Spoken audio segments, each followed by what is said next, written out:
Chicken ಇಲ್ಲ mutton? Fish ಬೇರೆ video ಮಾಡೋಣ, ಬಟ್ ಚಿಕನ್ನು ಮಟನ್ನು ಯಾವುದು ಬೆಸ್ಟು? ಅದಕ್ಕೆ ಮುಂಚೆ ಚಿಕನ್ನು ಮಟನ್ನ ಹೆಂಗೆ ಪ್ರೊನೌನ್ಸ್ ಮಾಡ್ತೀನಿ ಒಂದು ಮೌತ್ ಗಾರ್ಡ್ ಹಾಕೊಂಡು ಅಂತ ನೋಡೋದ. ಚಿಕನ್ ಇಲ್ಲ ಮಟನ್, ಚಿಕನ್ ಮಟನ್. ಸೊ ನಿನ್ನೆ ಬಾಕ್ಸಿಂಗಿಂದ ಬಂದಿದ್ದೀನಿ, ಹಿಂಗೆ ಮೌತ್ ಗಾರ್ಡ್ ಇಲ್ಲೇ ಇಕ್ಕಿದೆ, ಅದಕ್ಕೆ ಸುಮ್ಮನೆ ಟೆಸ್ಟ್ ಮಾಡೋದ ಯಾವ ಥರ ಮಾತಾಡ್ತೀನಿ, ನಾನು ಹೆಂಗೆ ಮಾತಾಡ್ತೀನಿ ಮೌತ್ ಗಾರ್ಡ್ ಹಾಕೊಂಡ್ರೆ ಅಂತ ನಾನು ನೋಡಬೇಕಾಗಿತ್ತು. ಸೊ ಇದಕ್ಕೆ ವಿಡಿಯೋ ಒಂಥರ ವಿಚಿತ್ರವಾಗಿ ಸ್ಟಾರ್ಟ್ ಮಾಡಿದ್ದೀನಿ. ಡೈರೆಕ್ಟ್ ಪಾಯಿಂಟ್ಸ್ಗೆ ಹೋಗೋಣ. ನಾನು 3-4 ಪಾಯಿಂಟ್ ಇಟ್ಕೊಂಡಿದ್ದೀನಿ. ಯಾವ ಕ್ಯಾಟಗರಿ ಅಂದರೆ, ಒಂದು ಬಜೆಟ್ಟು, ಮತ್ತು ಯಾವುದು ಹೆಲ್ತಿ, ಮತ್ತು ಯಾವುದರಿಂದ ತುಂಬ ಬೆನಿಫಿಟ್ಸ್ ಇದೆ, ಆ್ಯಂಡ್ ಕ್ವಾಲಿಟಿ ಮತ್ತು ಕ್ವಾಂಟಿಟಿ. 5 ಪಾಯಿಂಟ್ಸ್ ಇದೆ. ಈ 5 ಕ್ಯಾಟಗರಿ ಮತ್ತು 6th ಒಂದು ಎಕ್ಸ್ಟ್ರಾ ಇದೆ. ನನ್ನ ಒಪಿನಿಯನು ಮತ್ತು ಸೈಂಟಿಸ್ಟು ಡಾಕ್ಟರ್ ಯಾವ್ದು ಅಗೇನಿಸ್ಟ್ ಇದ್ದಾರೆ, ಆ್ಯಂಡ್ ನಾವು ಅವ್ರ ಅಗೇನಿಸ್ಟ್ ಇದ್ದೀವ, ಇಲ್ಲಾಂದರೆ ಡಾಕ್ಟರ್ ಸೈಂಟಿಸ್ಟ್ ಹೇಳಿದ್ರೆ ಸರಿನಾ, ಅದು ಲಾಸ್ಟಲ್ಲಿ ಡಿಸ್ಕಸ್ ಮಾಡೋಣ. ಆ್ಯಂಡ್ ಲಾಸ್ಟಲ್ಲಿ ಇನ್ನೊಂದು ಏನಂದರೆ, ಯಾವುದು ನೀವು ತಿನ್ನಬೇಕು, ಯಾವ ಜನ ಯಾವ ಥರ ವರ್ಕೌಟ್ ಮಾಡೋರು ಒಂಥರ ತಿಂತಾರೆ, ಸುಮ್ಮನೆ ವರ್ಕೌಟ್ ಮಾಡದೇ ಇರೋರು, ಅವ್ರ ಲೈಫ್ ಸ್ಟೈಲ್ ಫಾಲೋ ಮಾಡೋರು ನಾರ್ಮಲಾಗಿ ಹೆಂಗೆ ತಿನ್ನಬೇಕು ಎಲ್ಲ ಡಿಸ್ಕಸ್ ಮಾಡೋಣ. ಸೊ ಫಸ್ಟ್ ಪಾಯಿಂಟ್ ಬಂದು ಬಜೆಟ್. ನೀವು ಬಜೆಟ್ ಅಂದರೆ ಚಿಕನಲ್ಲೇ 2 ಕ್ಯಾಟಗರಿ ಬರುತ್ತೆ, ಒಂದು ನಾಟಿ ಕೋಳಿ ಮತ್ತು ಒಂದು ನಾರ್ಮಲ್ ಕೋಳಿ. ಸೊ ನಾಟಿ ಕೋಳಿ ಎಕ್ಸ್ಪೆನ್ಸಿವ್ ಆಗ್ತಿದೆ ಅಂದರೆ, ನಾಟಿ ಕೋಳಿಲಿ ಇಂಜೆಕ್ಷನ್ಸ್ ಹಾಕಲ್ಲ, ಮತ್ತು ನಾಟಿ ಕೋಳಿ ಬೆಸ್ಟು. ಸೊ ನಾಟಿ ಕೋಳಿ ಎರಡರಲ್ಲೂ ನಿಮಗೆ ಬಜೆಟಲ್ಲಿ ಬೆಸ್ಟ್ ನಾರ್ಮಲ್ ಕೋಳಿನೇ. ಬಟ್ ನೀವು ಸ್ವಲ್ಪ ಸೆಕೆಂಡ್ ಪಾಯಿಂಟ್ ಹೆಲ್ತ್ ಪರ್ಸ್ಪೆಕ್ಟಿವಿಂದ ನೋಡಿದ್ರೆ, ಇಂಜೆಕ್ಷನ್ ಹಾಕ್ತಿರೋ ಕೋಳಿ ಹಾರ್ಮೋನ್ ಇಂಜೆಕ್ಷನ್ಸ್ ಹಾಕಿರ್ತಾರಲ್ಲ, ಆವಾಗ ಆ ಹಾರ್ಮೋನ್ ಕೋಳಿ ನೀವು ತಿನ್ನು, ನಿಮ್ಮ ಹಾರ್ಮೋನ್ ಟೆಸ್ಟೋಸ್ಟೆರೋನ್ ಮತ್ತು ಹುಡುಗಿರಲ್ಲಿ ಎಷ್ಟೋ ಜನಕ್ಕೆ ಎಫೆಕ್ಟ್ ಆಗುತ್ತೆ. ಸೊ ಫಸ್ಟು ಮತ್ತು ಸೆಕೆಂಡ್, ನೀವು ಹೆಲ್ತ್ನ ಕಾಂಪ್ರಮೈಸ್ ಮಾಡ್ಕೊಂಡು ನೀವು ಬಜೆಟ್ನ ಕಮ್ಮಿ ನೋಡಿಕೊಂಡ್ರೆ ನಿಮ್ಮ ಹೆಲ್ತಿಗೆ ಹೊಡೆತ ಬೀಳುತ್ತೆ. ಹಂಗೆ ನೀವು ಮಟನ್ನು ಮತ್ತು ಇವಾಗ ಮಟನ್ನು ಬಂದರೆ, ಕೋಳಿಗೆ 2 ಕ್ಯಾಟಗರಿ ಇದೆ. ಬಜೆಟಲ್ಲಿ ಮಟನ್ ಅಂತ ಬಂದರೆ ತುಂಬ ಎಕ್ಸ್ಪೆನ್ಸಿವ್ ಆಗುತ್ತೆ, ಕೆಜಿನೇ 800 ರೂಪಾಯಿ ಏನೋ ಇದೆ. ಒಂದೊಂದು ಕಡೆ ಒಂದೊಂದು ಥರ ಪ್ರೈಸ್ ಇದೆ ಮಟನ್ದು, ಬಟ್ ಆಲ್ಮೋಸ್ಟ್ ಒಂದು 800-850 ಅಂತ ಇಟ್ಕೊಳ್ಳೋಣ. ಕೋಳಿಗೂ ಮತ್ತು ಮಟನ್ಗೆ ತುಂಬ ಡಿಫ್ರೆನ್ಸ್ ಇದೆ. ನಾನು ಯಾವತ್ತು ಬಜೆಟಲ್ಲಿ ನೋಡಿದ್ರೆ ಕೋಳಿನೇ ಪ್ರಿಫರ್ ಮಾಡ್ತೀವಿ ತುಂಬ ಜನ, ಬಟ್ ಒಂದು 20% ಜನ ಮಟನ್ಗೆ ಹೋಗ್ತಾರೆ. ಅದೆಷ್ಟೇ ಕಾಸಾಗಲಿ, ಕಾಸು ಇರೋರು ಎಲ್ಲರೂ ಮಟನ್ನೇ ತಿಂತಾರೆ. ನೀವು ಕಾಸಿರೋರು ಯಾರಾದರೂ ಹೋಟ್ಲಿಗೆ ಹೋದಾಗ, ಇಲ್ಲಾಂದರೆ ಒಂದು ರೆಸ್ಟೋರೆಂಟ್ಗೆ ತಿನ್ನೋ ಕಾಸೆ ಹೋದಾಗ ಅವ್ರು ಮಟನ್ನೇ ತಿಂತಾರೆ, ಚಿಕನ್ನ ತೊಗೊಳ್ಳೋದು. ಯಾಕಂದರೆ ಮಟನ್ನು ದುಡ್ಡು ಯಾಕೆ ಜಾಸ್ತಿ ಇದೆ ಅಂದರೆ ರೆಡ್ ಮೀಟ್. ಅದು ರೆಡ್ ಮೀಟ್ ಯಾವತ್ತು ಒಂದು ಹುಡುಗಾಗೆ ಒಂದು ಗಂಡಸಿಗೆ ತುಂಬ ಅಂದರೆ ತುಂಬ ಒಂಥರ ಬೆನಿಫಿಟ್ ಇದೆ ಅದರಿಂದ. ಅದು ಏನು ಬೆನಿಫಿಟ್ ಅಂತ ಅದು ಮುಂದೆ ನೋಡೋಣ. ಬಟ್ ಇವಾಗ ಫಸ್ಟಲ್ಲಿ ಬಜೆಟ್ ಅಂತ ಬಂದರೆ ಚಿಕನ್ನೇ ನೀವು ಚೂಸ್ ಮಾಡ್ತೀರ, ಎಲ್ಲರೂ ಆಲ್ಮೋಸ್ಟ್ ಚಿಕನ್ನೇ ಚೂಸ್ ಮಾಡ್ತಾರೆ. ಸೊ ಫಸ್ಟ್ ಕ್ಯಾಟಗರಿ ಚಿಕನ್ ಗೆಲ್ಲುತ್ತೆ. ಸೊ ಸೆಕೆಂಡ್ ಬಂದು ಹೆಲ್ತು. ರೆಡ್ ಮೀಟು ಮತ್ತು ನಾರ್ಮಲ್ ಚಿಕನ್, ವೈಟ್ ಮೀಟ್ ಅಂದರೆ ನಾನು ರೆಡ್ ಮೀಟಲ್ಲಿ ಬೆಸ್ಟ್ ಅಂತೀನಿ. ಯಾಕಂದರೆ ನೀವು ಕೋಳಿಗೆ ಗ್ರಾಸ್ ಫೀಡಿಂಗ್ ಮಾಡಲ್ಲ ತುಂಬ ಜನ, ಗ್ರೇನ್ಸ್ ಹಾಕ್ತಾರೆ.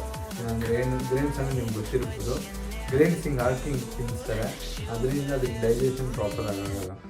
ಆ್ಯಂಡ್ ಕೋಳಿ ಸೈಜ್ ಬರಲಿ ಅಂತ ಏನೋ ಇಂಜೆಕ್ಷನ್ ಹಾಕ್ತಾರೆ, ಅದರಿಂದ ನಿಮ್ಮ ಹೆಲ್ತ್ಗೂ ಹಾರ್ಮ್ಫುಲ್ ಆಗುತ್ತೆ. ಸೊ ನಾನು ಸೆಕೆಂಡ್ ಕ್ಯಾಟಗರಿ ಹೆಲ್ತ್ನ ಮಟನ್ಗೆ ಕೊಡ್ತೀನಿ. ಫಿಶ್ ಚಿಕನ್ ಎಲ್ಲದಕ್ಕೂ ಕಂಪೇರ್ ಮಾಡಿದ್ರೆ, ಫಿಶ್ ಬಗ್ಗೆ ಸಪ್ರೇಟ್ ವೀಡಿಯೋ ಮಾಡೋಣ, but health perspectively mutton best. So 1-1 each ಆಗಿದೆ ಇವಾಗ.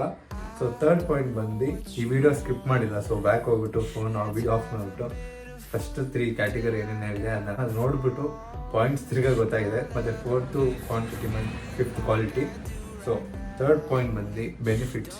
ನೀವು ಮಟನಿಂದ ಬೆನಿಫಿಟ್ಸ್ ಮಟನ್ ಹೋಗ್ಬಿಡೋದ, ಆಮೇಲೆ ಚಿಕನ್ ಹೋಗೋಣ. ಮಟನಲ್ಲಿ ಪ್ರೋಟೀನ್ ಮತ್ತು ಫ್ಯಾಟ್ಸ್ ಜಾಸ್ತಿ ಇದೆ, ಕ್ಯಾಲ್ಶಿಯಂ ಜಾಸ್ತಿ ಇದೆ, ಮತ್ತು ನ್ಯೂಟ್ರಿಯೆಂಟ್ಸು ವಿಟಮಿನ್ಸು ಮಟನಲ್ಲಿ ಜಾಸ್ತಿ ಇದೆ. ಅದೇ ಚಿಕನ್ನಿಗೆ ಬರೋದಾದರೆ, ಚಿಕನ್ನಲ್ಲಿ ಬೆನಿಫಿಟ್ಸ್ ಅಂತ ಅಷ್ಟು ಜಾಸ್ತಿ ಇಲ್ಲ.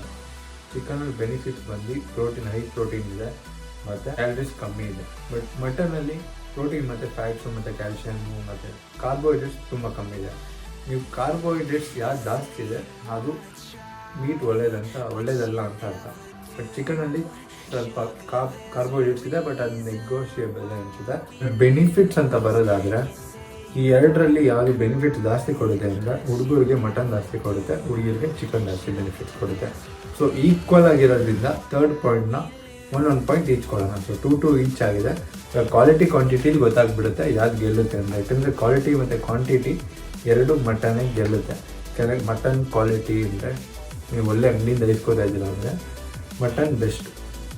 ಕ್ವಾಂಟಿಟಿ ಅಂತ ಬರೋದಾದರೆ ಕ್ವಾಂಟಿಟಿ ಇವಾಗ ಬೆನಿಫಿಟ್ಸು ಜಾಸ್ತಿ ಇದೆ. ಸೊ ಆ ಕ್ವಾಂಟಿಟಿಯಿಂದ ಇವಾಗ ಕ್ವಾಂಟಿಟಿ ಅಂತ ಬರೋದಾದರೆ ಚಿಕನ್ ನಿಮಗೆ 800ಗೆ ಜಾಸ್ತಿ ಕ್ವಾಂಟಿಟಿ ಸಿಗ್ಬೋದು.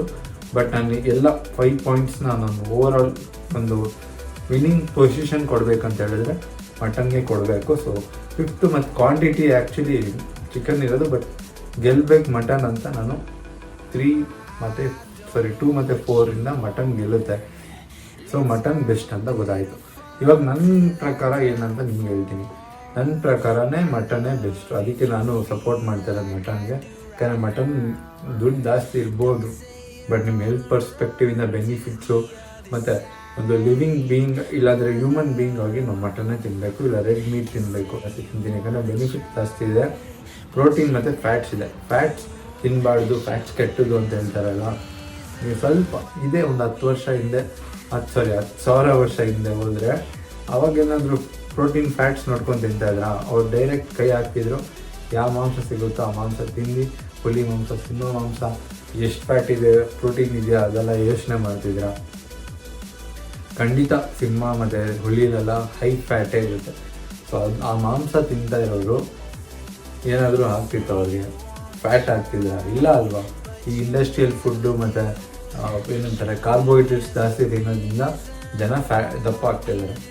ಸೊ ಫ್ಯಾಟಿಂದ ದಪ್ಪ ಆಗ್ತಾರೆ, ಫ್ಯಾಟ್ಸಿಂದ ನಾವು ತಿನ್ನೋ ಪದಾರ್ಥ ಫ್ಯಾಟ್ಸಿಂದ ನಾವು ದಪ್ಪ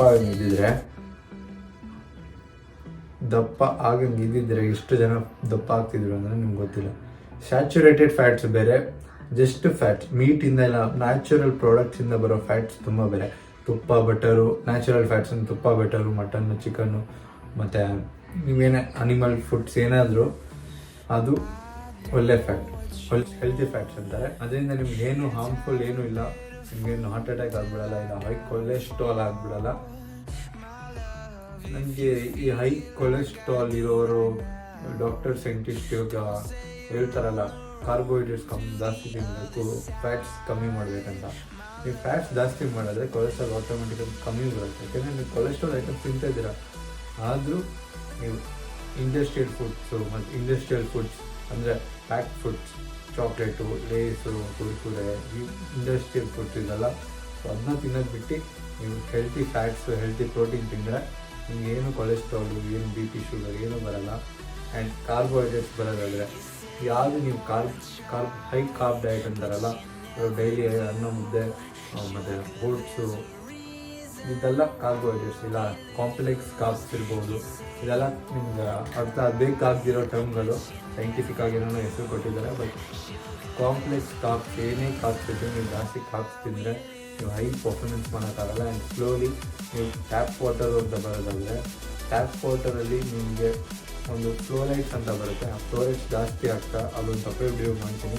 ನಿಮ್ಮ ಬ್ರೈನ್ ಫಂಕ್ಷನ್ ಇಲ್ಲ ಬ್ರೈನ್ ಹೆಲ್ತ್ ಕಮ್ಮಿ ಆಗುತ್ತೆ ಆ್ಯಂಡ್ ಬಾಡಿಗೂ ತುಂಬ ಪ್ರಾಬ್ಲಮ್ಸ್ ಬರುತ್ತೆ.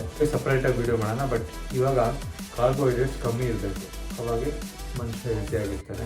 ಪ್ರೋಟೀನ್ ಮತ್ತು ಫ್ಯಾಟ್ಸ್ ಜಾಸ್ತಿ ತಿನ್ನಬೇಕಂತ ಗೊತ್ತಾಯಿತು. ಸೊ ಸೈಂಟಿಸ್ಟ್ ಡಾಕ್ಟರಲ್ಲಿ ಏನಂತಾರೆ, ಅವರೆಲ್ಲರೂ ವೈಟ್ ಮೀಟ್ ತಿನ್ನಬೇಕು ಮತ್ತು ರೆಡ್ ಮೀಟ್ ಕಮ್ಮಿ ಮಾಡಬೇಕಂತ ಹೇಳ್ತಾರೆ. ಅದು ಹೆಂಗೆ ಹೇಳ್ತಾರೆ ಅಂದರೆ, ವಾರಕ್ಕೆ 5 ದಿನ ವೆಜ್ ತಿನ್ನಬೇಕಂತೆ, ವಾರಕ್ಕೆ 2 ದಿನ ನಾನ್ ವೆಜ್ ತಿನ್ನಬೇಕು. ಫುಲ್ಶಿಟ್ ಅನ್ಸಲ್ವಾ? ನಾನು ಯಾರು ಡಾಕ್ಟರ್, ಯಾರೇ ಸೈಂಟಿಸ್ಟ್ ಏನೇ ಇರಲಿ, ನನಗೇನು ಕರೆಕ್ಟ್ ಅನ್ಸುತ್ತೋ ಅದು ಮಾಡ್ತೀನಿ. ಆ್ಯಂಡ್ ನೀವು ಅಷ್ಟೇ ಹಿಂಗೆ ಮಾಡಬೇಕಂತ ನಾನು ಹೇಳ್ತಾರ. ಬಟ್ ಇಷ್ಟೆಲ್ಲ 10,000 ವರ್ಷದಿಂದ ಮನುಷ್ಯರು ತಿನ್ಕೊಂಡು ಬಂದಿರೋ ಐಟಮ್ನ ಕೆಟ್ಟದ್ದು, ಅದು ತಿಂದರೆ ಪಾಯ್ಸನ್, ಅದರಿಂದ ಹಾರ್ಟ್ ಅಟ್ಯಾಕ್ ಆಗುತ್ತೆ, ಕ್ಯಾನ್ಸರ್ ಬರುತ್ತೆ ಅಂತ ಅವ್ರು ಹೇಳ್ಬಿಟ್ರೆ ನಾವು ನಂಬೋಕ್ಕಾಗುತ್ತೆ. ಅವ್ರು ಯಾರೋ ಕಮಿಷನ್ ಅವ್ರಿಗೆ ದುಡ್ಡು ಇಸ್ಕೊಟ್ಟಿರ್ತಾರೆ, ಹಿಂಗೆ ಹೇಳ್ಬಿಡಿ ಏನೋ ಒಂದು ಫೇಕ್ ಸ್ಟಡಿ ಅಂತ, ಸ್ಟಡೀಸ್ ಬೈ ಹಾರ್ವರ್ಡ್ ಯೂನಿವರ್ಸಿಟಿ ಅಂತ ಹಾಕ್ಬಿಟ್ರೆ ಹೇಳಿದ್ರೆ ಜನ ನಂಬಿಡ್ತಾರೆ ಅದನ್ನ. ಬಟ್ ಅದರಿಂದ ಏನೇನು ಸ್ಕ್ಯಾಮ್, ಏನೇನು ಕುತಂತ್ರ ಇರುತ್ತೆ ಅಂತ ಅದನ್ನ ಹುಡ್ಕಕ್ಕೆ ಹೋಗಲ್ಲ. ಸೊ ನಾನಂತೂ ಡಾಕ್ಟರ್ ಸೈಂಟಿಸ್ಟ್ ಈ ವಿಷಯಕ್ಕೆ, ಬೇರೆ ವಿಷಯಗಳಲ್ಲಿ ನಂಬೋಣ, ಬಟ್ ಫುಡ್ ವಿಷಯಕ್ಕೆ ಬರೋದಾದರೆ ನಾನು ನಂಬೋಕ್ಕಾಗಲ್ಲ. ನೀವು ನಂಬೇಡಿ ಅಂತ ಹೇಳ್ತೀನಿ. ಸೊ ನಿಮಗೇನು ಕರೆಕ್ಟ್ ಅನಿಸುತ್ತೋ ಊಟದ ವಿಷಯದಲ್ಲಿ ಅದನ್ನ ಮಾಡಿ. ಇಂಡಸ್ಟ್ರಿಯಲ್ ಫುಡ್ಸ್ ತಿನ್ನೋಕ್ಕೆ ಹೋಗ್ಬೇಡಿ. ಆ್ಯಂಡ್ ನಿಮ್ಮ ಕೊಲೆಸ್ಟ್ರಾಲ್ ಜಾಸ್ತಿ ಇದೆ, ಶುಗರ್ ಜಾಸ್ತಿ ಇದೆ ಅಂದರೆ ಶುಗರ್ ಐಟಮ್ಸ್ ಕಮ್ಮಿ ಮಾಡಿ. ಫ್ಯಾಟ್ ತಿನ್ನಬೇಕು, ಒಂಚೂರು ಫ್ಯಾಟ್ ಮತ್ತು ಪ್ರೋಟೀನ್ ತಿನ್ನಬೇಕು, ಕಾರ್ಬೋಹೈಡ್ರೇಟ್ಸ್ ಬೇಕಾಗಿಲ್ಲ. ಸೊ ಓವರಾಲ್ ಇದು ಚಿಕನ್ ವರ್ಸಸ್ ಮಟನ್ ಅಲ್ವಾ, ಸೊ ಮಟನ್ ಕ್ಲಿಯರಾಗಿ ಗೆದ್ದಿದೆ. And Jai mutton. ಇನ್ನೊಂದು ಟಾಪಿಕ್ ಮರ್ತೋದೆ ಮಾತಾಡೋಕ್ಕೆ. ಈ ವರ್ಕೌಟ್ ಮಾಡೋರಿಗೆ ಮತ್ತು ವರ್ಕೌಟ್ ಮಾಡದೇ ಇರೋರಿಗೆ ಡಯಟ್ ಡಿಫ್ರೆಂಟ್ ಆಗಿರಬೇಕು ಅಂತ ಹೇಳಿದ್ರೆ, ವರ್ಕೌಟ್ ಮಾಡಿದ್ರೆ ಮಾಡಿ ಇಲ್ಲ ಬಿಡಿ, ಡಯಟ್ ಅಂತೂ ಸೇಮ್ ಆಗಿರಬೇಕು. ನೀವು ಎಷ್ಟು ಪ್ರೋಟೀನ್ ತೊಗೊತೀರೋ, ಎಷ್ಟು ಫ್ಯಾಟ್ ತೊಗೊತೀರೋ, ವರ್ಕೌಟ್ ಮಾಡೋರು ಅಷ್ಟೇ ತೊಗೋಬೇಕು, ನೀವು ಅಷ್ಟೇ ತೊಗೋಬೇಕು. ಅವ್ರು ಸ್ವಲ್ಪ ಎಕ್ಸ್ಟ್ರಾ ತೊಗೊತಾರೆ, ಬಟ್ ನೀವು ಏನು ವರ್ಕೌಟ್ ಮಾಡಿಲ್ಲ ಅಂದರೆ ನಿಮ್ಗೆ ಎಷ್ಟು ಹೊಟ್ಟೆ ಹಸಿರುತ್ತೋ ಹೊಟ್ಟೆ ತುಂಬ ಗಂಟೆ ತಿನ್ನಬೇಕು ಅಷ್ಟೇ. ಇದು ತುಂಬ ಕಾಂಪ್ಲಿಕೇಟೆಡ್ ಅಂತ ಆನ್ಸರ್ ಎಲ್ಲ ಏನೂ ಇಲ್ಲ. ನಿಮ್ಗೆ ಎಷ್ಟು ಹೊಟ್ಟೆ ಹಸಿರುತ್ತೋ ಹೊಟ್ಟೆ ತುಂಬ ಗಂಟೆ ತಿನ್ನಬೇಕು. ಅಂದರೆ ನೀವೇನು ತಿಂತೀರ ಅದು ಇಂಪಾರ್ಟೆಂಟ್ ಆಗುತ್ತೆ. ನೀವು ಫಾರ್ ಎಕ್ಸಾಂಪಲ್ ಲೇಸ್ ಕುರ್ಕುರೆ ಹೊಟ್ಟೆ ತುಂಬ ಗಂಟೆ ತಿಂತೀನಿ ಅಂದರೆ ಮುಂದೆ ನೀವು ಅದರದ್ದು ಕಾನ್ಸಿಕ್ವೆನ್ಸಸ್ ಫೇಸ್ ಮಾಡ್ತೀರ. ಅದೇ ಹೊಟ್ಟೆ ತುಂಬ ಗಂಟೆ ನಾನು ಚಿಕನ್ ಮಟನ್ ತಿಂತೀನಿ, ಮೊಟ್ಟೆ ತಿಂತೀನಿ, ಬಟರ್ ತುಪ್ಪ ತಿಂತೀನಿ ಅಂದರೆ ಒಳ್ಳೆಯದು. ಎರಡು ಡಿಫ್ರೆನ್ಸ್ ಇದೆ. ನೀವು ಈ ಕ್ಯಾಟಗರಿಗೆ ಹೋದರೆ ನಿಮ್ಮ ಫ್ಯೂಚರ್ ಚೆನ್ನಾಗಿರುತ್ತೆ. ನೀವು ಅದೇ ನಾನು ಇಂಡಸ್ಟ್ರಿಯಲ್ ಫುಡ್ಸ್ ಕುರ್ಕುರೆ ಲೇಸ್ ತಿಂತೀನಿ ಅಂದರೆ ಹಿಂಗೆ ಕೆಳಗಡೆ ಹೋಗ್ತೀರಾ, ಇಲ್ಲಾಂದರೆ ಯಾವತ್ತೂ ಹೋಗಿ ಹಾಕ್ಸ್ಕೊಳ್ತೀರಾ ಅಷ್ಟೇ. ಸೊ ಈ ವಿಡಿಯೋ ಇಲ್ಲೇನು ಮಾಡ್ತೀನಿ. ಸೊ ಕರೆಕ್ಟ್ ಟೈಮ್ ಬಂದರೆ ವೇಟ್ ಮಾಡೋಕೆ ಹೋಗ್ಬೇಡಿ. ಮಾತು ಕಮ್ಮಿ, ಕೆಲಸ ಜಾಸ್ತಿ. See you, bye. Love you, mutton.